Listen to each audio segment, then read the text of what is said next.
नमस्कार, मैं हूं आशीष चित्रांशी और आप देख रहे हैं द न्यूज लॉन्चर। देश में तमाम ऐसी महत्वपूर्ण खबरें हैं जिनको आप तक पहुंचने से, आप तक आपकी जानकारी तक पहुंचने से रोका जा रहा है और बीच में बैरियर का काम, बैरिकेडिंग का काम कर रहा है मीडिया, जिसका काम है कि खबर आप तक पहुंचाए। एक दलित आईपीएस अफसर हरियाणा में अपनी जान दे दी जातीय भेदभाव, उत्पीड़न, उसकी वजह से।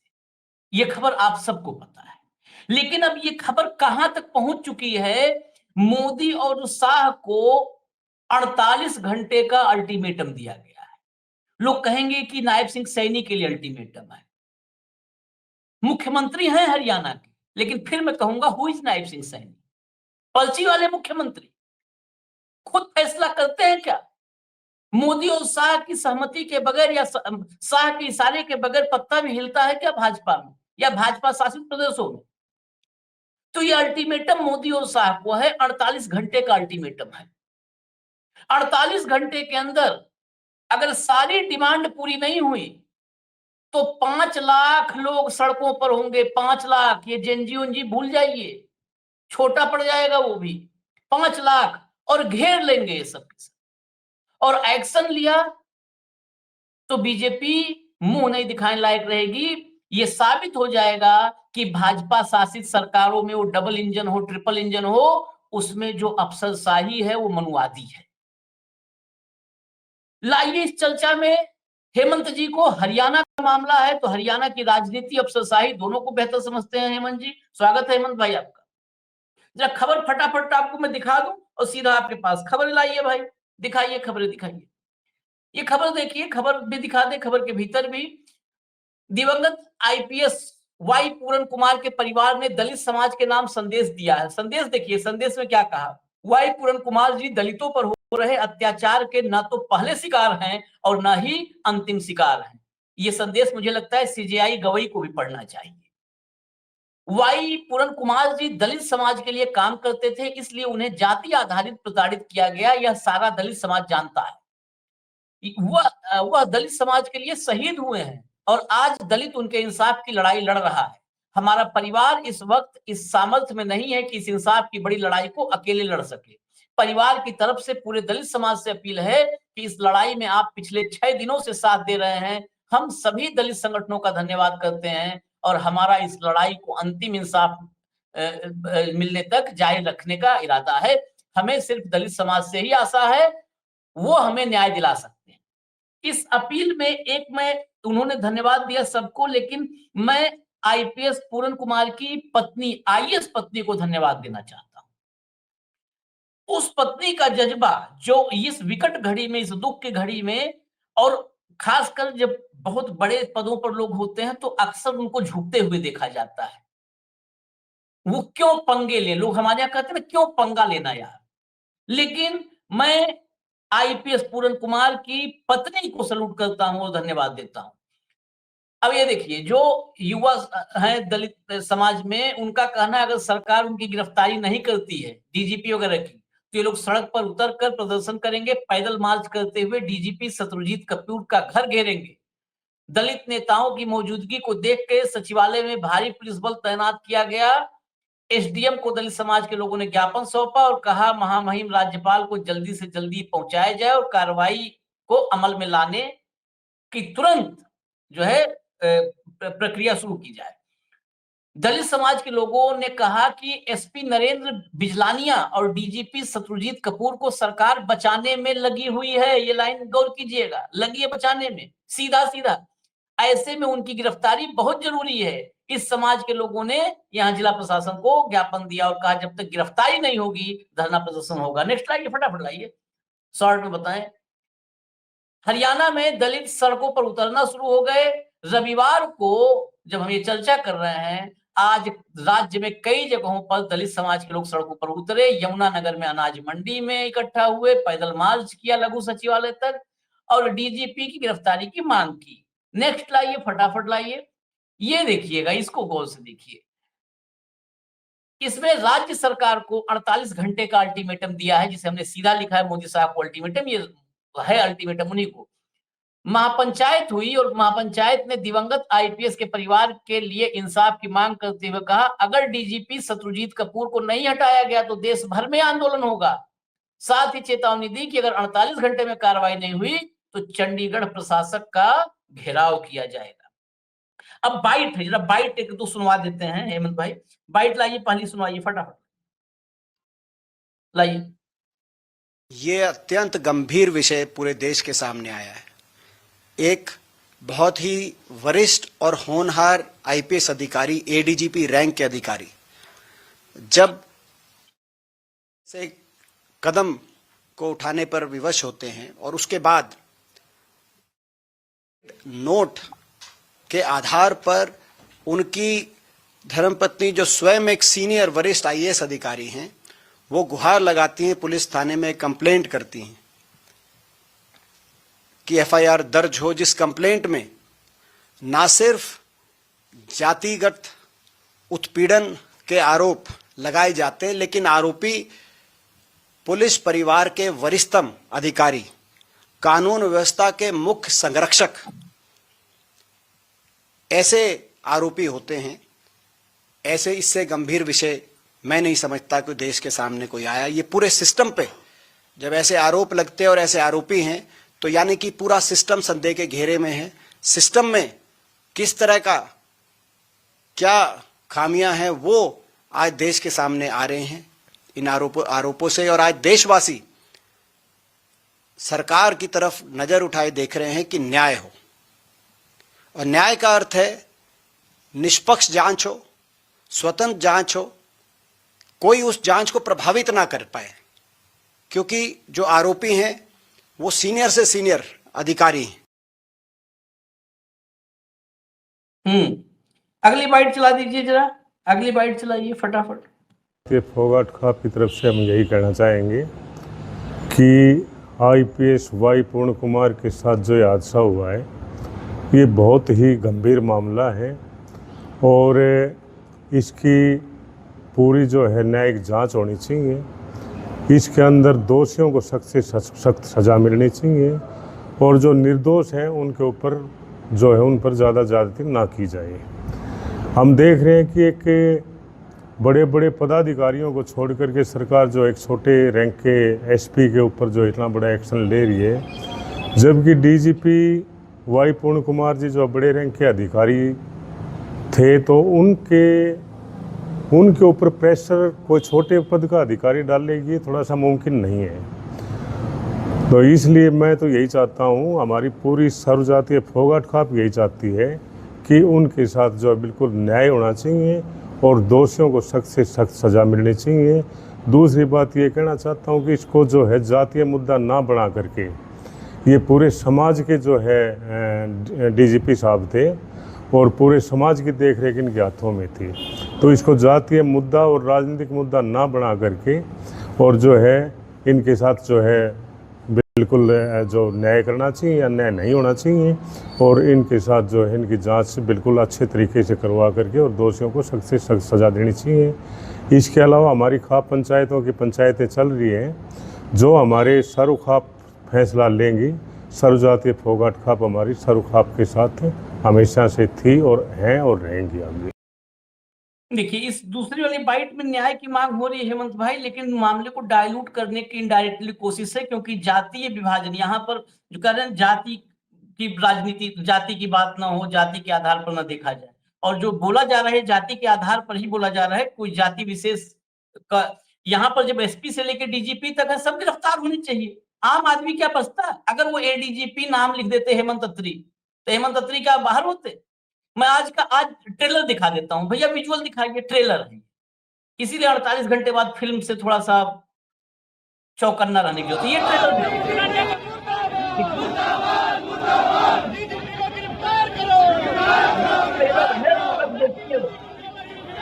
ये ट्रेलर है। जब अभी हम सवाल जवाब करेंगे तो साइड में आप चला दीजिएगा, ऑडियो बंद करके।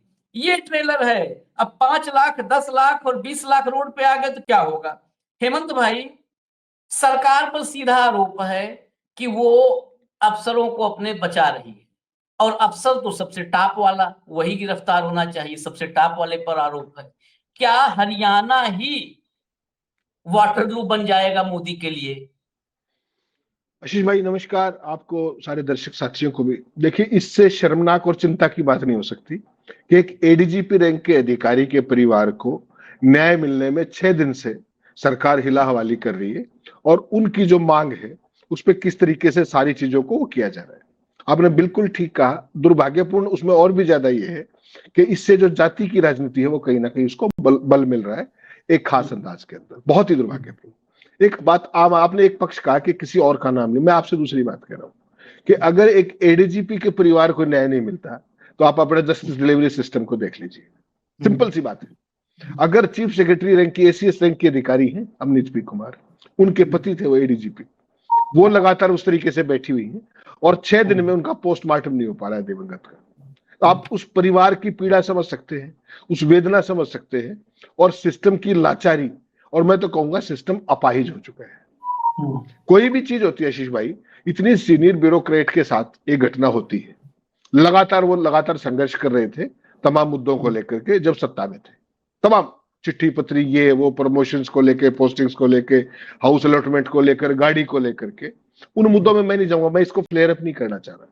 मैं केवल ये, हमारी नैतिकता इस बात पर अड़ती है कि मूल सवाल ये है कि जो इस कारण बना उस पर ध्यान देना होगा आपको। एडीजीपी जो दिवंगत थे वाई पूर्ण कुमार साहब, उनके पीएसओ को कथित तौर पर एक व्यक्ति के बयान पर उनके खिलाफ एफआईआर दर्ज की गई। ठीक, पीएसओ अंदर है और उसने कहा कि मैं एडीजीपी के कहने से मंथली मांग रहा था किसी शराब व्यापारी से, छोटे व्यापारी से। ठीक, वो एफआईआर जो दर्ज हुई उसके बेसिस पे उसमें ये आया, इंटरनली नेम नहीं किया गया था वाई पूर्ण कुमार को, लेकिन उसमें अल्टीमेटली वो बात पहुंच रही थी वाई पूर्ण कुमार तक कि उनके कहने से कथित तौर पर। ठीक, तो इस मामले में चूंकि एडीजीपी रैंक का अधिकारी इन्वॉल्व है तो ये मुद्दा बड़ा। बाकी तमाम कारण लगातार वो संघर्ष कर रहे थे वाई पूर्ण कुमार, लेकिन तात्कालिक कारण ये बना कि उनका नाम आ गया और उन्होंने उस बोझ को मान करके उन्होंने ये कदम उठा लिया, जो दुर्भाग्यपूर्ण कदम, उन्होंने अपनी जान ले ली। ठीक, मेरा आपसे सवाल ये है कि अगर किसी ने कोई बयान दे दिया तो आप सीधे एफआईआर दर्ज कर लोगे क्या, या उसकी जांच करोगे? एक, रिश्वत का कोई पैसा है तो उसकी रिकवरी करोगे या नहीं करोगे? दूसरा, या सीधा किसी को पकड़ के अंदर कर दिया और उसके बाद वो कारण बढ़ा तत्काल जिसके कारण वाई पूर्ण कुमार साहब को कदम उठाना पड़ा। ठीक, तो अगर एक एडीजीपी रैंक के अधिकारी के साथ ये स्थिति है तो आम आदमी, आम जनता का क्या होगा? सवाल नंबर 1। दूसरा, जो ये महापंचायत हुई थी चंडीगढ़ में आज सेक्टर 20 के, उसमें वहां पर क्या हुआ? तो महापंचायत चल रही थी, वहां भारतीय जनता पार्टी का एक एक्स एमपी, याद रखिएगा, जाट आरक्षण वाला राजकुमार सैनी, वो उसका लोकतांत्रिक रक्षा मोर्चा है भाई का, वो है कहां का वो समझ लीजिएगा, बीजेपी का एक्स एमपी है। जाट आरक्षण के दौरान उसकी क्या भूमिका थी? घूम घूम के जो लड़ाने का काम, क्योंकि वो खेल था पूरा का पूरा वर्टिकल डिवीजन का। ठीक, वो गुरुद्वारे में जो महापंचायत चल रही थी दलित संगठनों की, वहां जाकर के एक टिप्पणी करता है कि महर्षि वाल्मीकि ब्राह्मण थे, इससे भड़क गए, हंगामा हो गया। तो इसके पीछे मंशा समझ रहे हो आप कि एक सीनियर मोस्ट पावरफुल अधिकारी, देखिए परिवार कह रहा है कि उसको गिरफ्तार कीजिए, डीजीपी को। मैं और आप उसकी मेरिट में नहीं जा सकते क्योंकि हम जांच अधिकारी नहीं, लेकिन जब तक एक व्यक्ति डीजीपी रैंक के पद पर है, आप क्या सोचते हैं उसके खिलाफ कोई जांच हो सकती है क्या? संभव है क्या ये? जब परिवार ने एफआईआर में नेम किया है तो जो फोगाट पर खाप के परिवार का जो बाइट दिखाया आपने, जो नेता का, वो क्या कह रहे हैं? हालांकि मैं इन खाप वापों के बहुत पक्ष में नहीं रहता कभी भी। न्याय का काम है, जुडिशियल अथॉरिटीज का काम, उनको काम करना चाहिए। पुलिस का काम पुलिस करे, न्यायपालिका का काम न्यायपालिका करे, हम अपना काम करें, सवाल पूछे। लेकिन ये माहौल बनने दिया जा रहा है, पहली बात। दूसरा, एक एसपी को तो आपने पद से हटा दिया, उसको तो बिना पोस्टिंग के कर दिया, वो तो बेचारा सड़क पे है, जो भी है, मैं नहीं जानता, मैं उसकी मेरिट पे टिप्पणी नहीं कर रहा। और डीजीपी को हटाने में क्या परेशानी है आपको, बताइए आप? और इसकी जांच किसके पास है? चंडीगढ़ पुलिस के पास। पूरे मामले में देखिए, इस पूरे मामले की जेनेसिस हुई शराब व्यापारी से पैसे मांगने में एडीजीपी का पीएसओ अंदर होता है। ठीक, उसके बाद सिचुएशन बदलते बदलते यहां तक पहुंचती है। चंडीगढ़ पुलिस जो अमनीत कुमार वहां से जापान से आते ही उनको एक एफआईआर की तहरीर देती है, एप्लीकेशन कंप्लेंट देती है। उसके ऊपर जो भी नाम उन्होंने दिए हैं पुलिस अधिकारियों के, नाम तो कम से कम 15 अधिकारियों के, 3-4 आईएएस है, बाकी आईपीएस है, जो पूरी डिपार्टमेंटल वो थी। तो जो आरोपी का खाना है उसमें उनका नाम नहीं लिखा जाता। सोचिएगा, अभी मैं लिख दूं आशीष चित्रांशी पुत्र फला एड्रेस, वहां तुरंत छाप देंगे उसको। वो परिवार एफआईआर, भाई कोई गिल्ट ऑफ वो नहीं होता, गिल्ट एडमिशन नहीं होता। एफआईआर एक फर्स्ट इंफॉर्मेशन रिपोर्ट है, उसकी जांच होगी और जो भी दूध का दूध पानी का पानी हो जाएगा। ठीक, एफआईआर लिखने में आरोपियों के नाम ना लिखना, आरोपी के खाने में। एक SC/ST एक्ट में जो धाराएं कह रहे हैं वो ना लगाना, हल्की धाराएं लगाना। पुलिस, टॉप पुलिस अधिकारी के खिलाफ कार्रवाई ना करना। कार्रवाई इन द सेंस, अगर आप मुझे छुट्टी भेज दें तो ये सजा नहीं है, ये न्यायिक प्रक्रिया का हिस्सा हो सकता है। अब मैं और आप गिरफ्तारी की बात नहीं कर सकते क्योंकि हमें नहीं पता मेरिट क्या है केस की। लेकिन जो सामने आ रहा है कि आप जब SP रोहतक को हटा सकते हो तो DGP को क्यों नहीं हटा सकते? और तमाम अधिकारियों के साथ जो वाई पूर्ण कुमार थे दिवंगत, उनके सारे कम्युनिकेशंस की चिट्ठी पत्री की पूरी एक ट्रेल है, वो सारी ऑन रिकॉर्ड है। गाड़ी ना देना, घर ना देना, प्रमोशन में गड़बड़, ये जितनी भी बातें, उसके बावजूद भी छठे दिन तक ये सीन क्रिएट करना, ये किसी सरकार की ग्रॉस इनकम्पिटेंस है, अयोग्यता है। जैसा आपने कहा ना, पर्ची के सीएम, एक बात आपने कही जो अपेरेंट दिखती है, ध्यान रखिएगा, मैं बहुत इशारों में बात करूंगा और आप समझ जाइएगा। एक है पर्ची का सीएम, उसका रिमोट कहीं और है, चीजों को देखा जा रहा है। दूसरा, एक कोई पुराना भी था जिसकी आत्मा अब भी यहीं भटकती है। और ये जो सिस्टम है, ये जो अधिकारी हैं, ये उसके करीब हो सकते हैं। लेकिन मेरा सवाल ये है कि आपकी निकटता चाहे राष्ट्रपति से हो, प्रधानमंत्री से हो, चाहे कुछ से भी हो, आप देश के कानून से ऊपर नहीं होगे ना भाई। कानून को तो अपना काम करना चाहिए। तो एक ADGP की डेड बॉडी 6 दिनों तक इस तरीके से रखे जाना, ये क्या संदेश दे रहा है, बता दीजिए। और ये स्थिति जो जितनी ये बढ़ती जाएगी, जितने धरने प्रदर्शन होंगे तमाम जगह पर, जितनी ये बातचीत होगी, आपको क्या लगता है समाज में दलित बनाम अन्य नहीं होने जा रहा या हो नहीं रहा? ये कहां पहुंचाएगा? सवाल ये, आप तमाम जगह पे देखते हो, वहां पे उस दलित के साथी हो गए या इसके दलित के साथी हो गए। केवल इस मामले की न्यायिक जांच कराने में, या जो परिवार कह रहा है उस मांग पे आगे बढ़ने में सरकार को परेशानी क्या, कोई ये तो बता दे, कहां दिक्कत है इसमें? भाई अरेस्ट तो क्या होगी, अरेस्ट जब होगी जब आप जांच शुरू करेंगे, वो सारी चीजें होंगी। लेकिन मैं कहूं कि न्यूज लॉन्चर में आशीष चित्रांशी ने ये कर दिया, और न्यूज लॉन्चर में आपकी जांच करनी है, आप तो वहां के संपादक हो, आपके खिलाफ कौन बोलेगा, बताइए आप मुझे। तो DGP का भी तो वही है। अब चंडीगढ़ के अंदर जो हाईएस्ट सीनियर मोस्ट अधिकारी है, वो तो जो जांच करेगा, वो तो बहुत ही जूनियर है, हरियाणा DGP से बहुत जूनियर है, वो उसकी क्या जांच करवाएगा बेचारा? तो सवाल ये है, जय हिंद साहब करेगा, जय हिंद साहब ऑब्वियसली सैल्यूट प्रॉपर वर्दी में करेगा। और मर्डर केस की जांच आमतौर पे या तो SHO लेवल का आदमी करता है, या SIT बना देंगे तो SP लेवल का कर लेगा, IG लेवल का कर लेगा। जिनका DGP आरोपी से जूनियर है, वो जांच क्या करेंगे? ये सारी चीजें आपको देखनी पड़ेंगी। तो मुझे लगता है कि इस तरह के मामले को इतना फ्लेयर अप नहीं होना देना चाहिए। कोई भी अगर संवेदनशील सरकार है, गंभीर सरकार है, जो गवर्नेंस की जी समझती है, शासन का शय समझती है, वो ये सिचुएशन कभी क्रिएट नहीं होने देती। और आप ये देखिए कि ब्यूरोक्रेसी हरियाणा की वर्टिकल डिवाइड होगी। अब तक तो आप लोगों को बांटते थे, या तो पूरी की पूरी जो ब्यूरोक्रेसी हरियाणा की है, क्या हो गया? IAS बनाम IPS का एक एंगल, क्योंकि अवनीत P कुमार IAS है, वाई पूर्ण कुमार साहब IPS थे।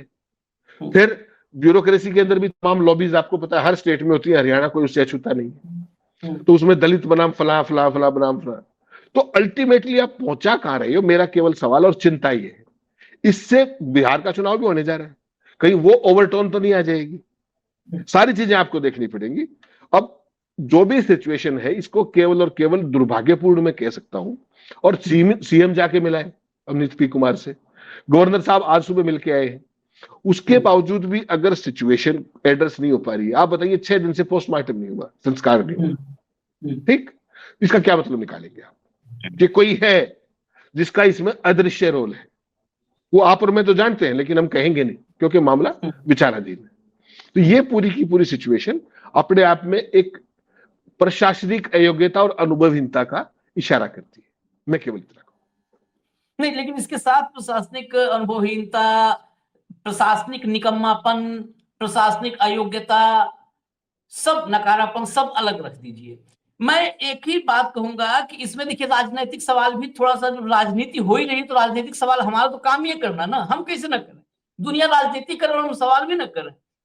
इसमें अल्टीमेटली क्या बीजेपी अपने ही जो, बीजेपी तो ऐसा नहीं ना कि एक गड्ढा नहीं खोदती है, बीजेपी की आदत है सुबह से शाम तक गड्ढा ही खोदना है, कंस्ट्रक्शन में यकीन ही नहीं रखते, डिस्ट्रक्शन में ही यकीन रखते हैं। क्या अब उन गड्ढों में नियमित रूप से गिरना नहीं शुरू हो गई है जिन गड्ढों को उसने खोदा था?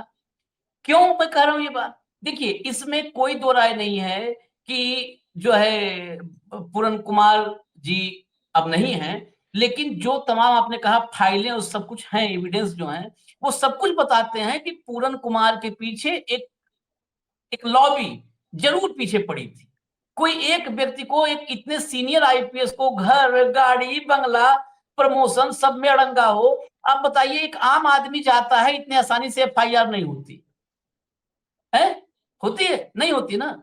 और एडीजी का नाम अगर किसी मामले में है, उसमें दंड से कैसे हो गई एडीजी के मामले में? है डीजीपी के मामले में तो आखिर अज्ञात, अभी आपने बताया ना कि नाम नहीं, एफआईआर से नाम गायब कर दिया। तो एडीजी का नाम इतना जल्दी कैसे आ गया जांच में उस पीएसओ के को पकड़े जाने पर? ये सब इशारा करती है कि एक व्यक्ति के पीछे, और देखिए हमारे समाज में अगर ये दलित उत्पीड़न और ये सब कहें कि बड़ी दूर की बात है, 200 साल पहले की तो नहीं है। एक अभी यूपी में रायबरेली में राहुल, उसके मुंह से निकला, पीट पीट के सबने कहा हम बाबा वाले हैं, पीट पीट के मार डाला भाई रायबरेली में, हरिओम वाल्मीकि उसको चोर कह के पकड़ा, और उसने, उसके मुंह से निकल गया कि रायबरेली में हम हैं, राहुल गांधी का नाम लेंगे तो हमको छोड़ देंगे। उसने राहुल का नाम ले लिया, बस जो पीट रहे थे उन्होंने और पीटना शुरू कर दिया, कहा हम बाबा वाले हैं। दलित था, वाल्मीकि था, गवई पे जूता चल जाता है। हम तो कहते हैं कि ये पूरन कुमार की पत्नी से गवई जी को कुछ संदेश लेना चाहिए। गवई कहे कि जूता वाले मामले को हमको आगे नहीं बढ़ाना है, वो जूता गवई पे नहीं था, वो जूता एक दलित सीजीआई पे था। मैं तो ये कहता हूँ वो देश की न्यायपालिका के मुंह पर था, न्यायपालिका के मुंह पे था, एक और न्यायपालिका में एक सोच पे तो था, एक मानसिकता पे था, एक सोच और एक मानसिकता। अब आपको ये देखना पड़ेगा, आपने इस मामले को, अभी हमने इसको शुरुआत की, पहला मैंने सबसे सवाल पहला आपसे क्या पूछा कि आशीष भाई, जब वो जो एफआईआर दर्ज की गई थी पैसे मांगने वाली, जैसा मैंने बताया कि उसकी प्रॉपर जांच होके, तो एडीजीपी रैंक के अधिकारी का मामला था, उसको थोड़ा सा गंभीरता से लिया जाना चाहिए था। एक अभी तक आपने और मैंने बात की हरियाणा सरकार की, इससे आगे बढ़िए। चंडीगढ़ क्या है? चंडीगढ़ यूनियन टेरिटरी है।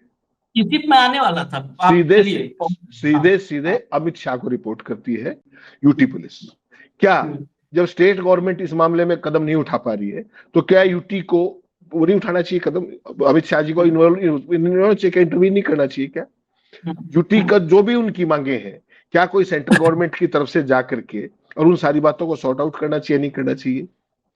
क्योंकि मामला चंडीगढ़ का है तो ये डायरेक्टली अमित शाह जी की टेरिटरी में भी आ जाता है, not only Haryana government. Haryana government को तो क्या करना है?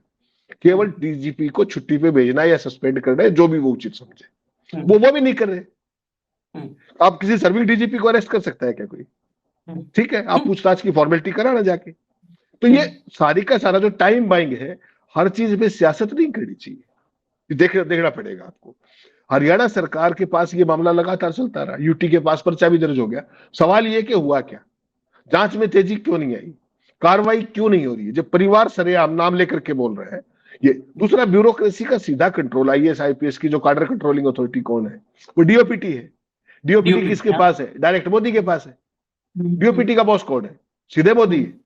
होम यूटी का बॉस कौन है? लैंड ऑर्डर का अमित शाह जी है। तो ये गेंद कहीं ना कहीं गेंद उनके पाले में भी तो जा रही है ना, ये आप क्यों नहीं समझ रहे? और सरकारी डिपार्टमेंट्स के अंदर कोई कोऑर्डिनेशन नहीं है, ना विद इन द स्टेट, ना स्टेट अपने यूनियन गवर्नमेंट। तो ये हो क्या रहा है? बेसिकली ये कहीं राम भरोसे चल रहा है सारे का सारा मामला। कोई भी आदमी इस मामले में डिसाइसिव कदम क्यों नहीं उठा रहा? हरियाणा के मुख्यमंत्री क्यों नहीं इस मामले में कदम उठा पा रहे? सवाल ये है ना। डीजीपी तो उन्हीं को रिपोर्ट करता है, डीजीपी उनको छुट्टी भेज सकते हैं, क्यों नहीं? और तमाम चर्चा एक बात खास तरह की चल रही है कि रिमोट दिल्ली में है। हरियाणा की सत्ता के रिमोट की चर्चा आप लगातार साल भर से बात करते हैं, उसका रिमोट कहीं और है, किसी और के पास है। तो ये सारे सवाल आपकी संवेदनहीनता को दिखाते हैं, संवेदन शून्यता को दिखाते हैं, और ये दिखाते हैं कि कितनी सरकार के अंदर जो है अनिर्णय इतना हावी है कि जो एक पूर्व एडीजीपी और उनको न्याय नहीं मिला, दिवंगत हो गए, और उनकी धर्मपत्नी आईएएस अधिकारी 2001 बैच की, 2001 बैच की। तो कल्पना कर लीजिए केवल कि ये सिचुएशन कहां है। और ये क्या आए थे? सुशासन का नाम, सुशासन का ही तो नाम है। विश्व गुरु बना रहे हैं, नया भारत बना रहे हैं। तो ऐसा नया भारत बनाया है कि एडीजीपी का परिवार 6 दिन से अपनी मांगे नहीं बनवा पा रहा। एक सीनियर मोस्ट अधिकारी की पति की जो शव है वो मोर्चरी में रखा हुआ है, संस्कार नहीं हो पा रहा। क्या दिक्कत है? आप बताइए ना, ये क्यों नहीं हो रहा, क्यों न्याय नहीं मिल रहा है? ये सवाल मैं छोड़ता हूं। भाई हमसे पूछेंगे दर्शक अपनी राय दें, हमसे पूछेंगे तो आखिर में मैं अपनी राय तो दे ही देता हूं। अपनी राय आपने जो है यूटी से लेकर के दिल्ली तक जोड़ा, अब मैं दिल्ली से नागपुर जोड़ देता हूं, और नागपुर में जब पोस्टर आप फाड़ेंगे तो पीछे से मनु निकलेगा। तो बस हम तो सीधा सपाट देखते हैं, जितना सीधा हमको दिखता है एकदम ऐसे बांध करके वैसे देखते हैं। तो ये कैसे पूरन कुमार की मौत पर, पूरन कुमार के साथ जो हुआ उस पर कैसे ये लोग इतना जो है वो कर जाए कि एक्टिवली किसी पर एक्शन ले लें, बाहर कर दें, कुर्सी से हटा दें? नहीं होगा, ये करते रहे मांग। लेकिन मैं आखिर में एक बार विजुअल फिर कहा था मैंने दिखाने के लिए, जरा ऑडियो बंद करके विजुअल दिखा दीजिए। मैं इसलिए विजुअल बार बार दिखा रहा हूं कि ये विजुअल नेपाल के नहीं है, ये विजुअल बांग्लादेश के नहीं है, ये विजुअल श्रीलंका के नहीं, ये विजुअल भारत के हैं, ये विजुअल भारत में दलित समाज के हैं। इन विजुअल्स में ये देखिए, ये जो है ऐसा नहीं है कि वो मोदी टाइप में भीड़ दिखाना कि वो जाता है, एक ना कैमरा ऊपर से आता है और एक खास 100 लोगों का की खोपड़ी दिखा करके, और पीछे से बोला जाता है जहां तक मेरी नजर जा रही है मुंड ही मुंड नजर आ रहे हैं। यहाँ पे वाकई, और 48 घंटे का वक्त है, 48 घंटे बाद देखते हैं क्या होता है। सरकार की कान पर जूं रेंगता है, या फिर जो इन्होंने चेतावनी दी है अपनी चेतावनी को अमली जामा पहनाते हैं ये लोग, ये भी देखना होगा। उस परिवार के साथ आप सोचिए कि जिस परिवार के साथ इतना बड़ा दुखद घटना हुई है, वो बेटियां, वो पत्नी, उनकी स्थिति, उनकी मानसिक स्थिति, वो सिर्फ राजनीतिक, अभी भी राजनीति ही चल रही है, अभी भी राजनीति चल रही है। इशारा किया है हेमंत जी ने, अभी भी राजनीति ही चल रही है और घनघोर राजनीति चल रही है। हमें इजाजत दीजिए, इस पर जो भी अपडेट होगा हम फिर लेकर के आएंगे। धन्यवाद हेमंत भाई, बहुत बहुत धन्यवाद, नमस्कार।